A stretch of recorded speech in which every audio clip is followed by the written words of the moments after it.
ہمارے ہاں ایک عام رواج ہے کہ کھانا لوگ اذان ہو رہی ہوتی ہے اور لوگ کھانا کھا رہے ہوتے ہیں۔ دو باتوں کو سمجھیے۔ پہلی بات، ایک صاحب کھانا کھا رہے ہیں اور ابھی کھانا مکمل ختم نہیں ہوا اور وہ لقمہ لے رہے ہیں اور اذان شروع ہو گئی۔ اب اس کو یہ اجازت ہے کہ وہ اپنا کھانا مکمل کر سکتا ہے، لیکن ایک شخص اٹھا ہی اس وقت ہے جب اذان ہو رہی ہے، اب وہ کھانا نہیں کھا سکتا، کیونکہ اذان سحری کا وقت ختم ہونے کے بعد ہوتی ہے، اور سحری کھانے کا جو وقت ہے وہ سحر سے پہلے ہے، طلوع سحر سے پہلے ہے۔ ہمارے معاشرے میں ایک عجیب رواج ہے کہ اذان ہو رہی ہوتی ہے اور لوگ کہتے ہیں جی ابھی اذان ہو رہی ہے، ابھی کھا سکتے ہیں۔ میرے محترم بھائی اور بہنوں، جو شخص کھانا کھا رہا ہے اور کھانا کھاتے کھاتے اذان شروع ہو گئی، اس کے لیے حکم ہے کہ وہ اپنے کھانے کو مکمل کرے،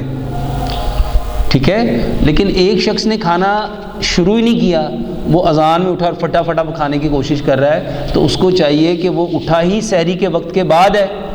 تو اس کو اجتناب کرنا چاہیے، اس کو اس سے بچنا چاہیے۔ پھر بھی میرے محترم بھائی اور بہنوں، ہمیں احتیاط برتنی چاہیے، نہ کہ بضد ہو کے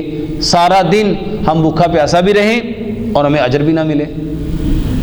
تو یہ تو ایک نقصان والی بات ہے۔ تو بہتر یہ ہے کہ ہمیں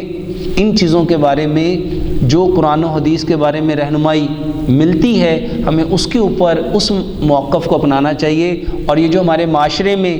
باتیں رائج ہو چکی ہیں اس سے اجتناب کرنا چاہیے۔ اللہ سے ہم دعا کرتے ہیں کہ اللہ سبحانہ و تعالی ہمیں صحیح دین کو، صحیح منہج کے اوپر جو پیارے پیغمبر جناب محمد صلی اللہ علیہ وآلہ وسلم کا منہج ہے اس کے مطابق سب سے پہلے سیکھنے کی، پھر سمجھنے کی، پھر سمجھ کے عمل کرنے کی، اور عمل کر کے اس خوبصورت پیغام کو کائنات کے اندر بسنے والے جتنے کچے اور پکے مکانوں میں انسانوں تک پہنچانے کی توفیق عطا فرمائے۔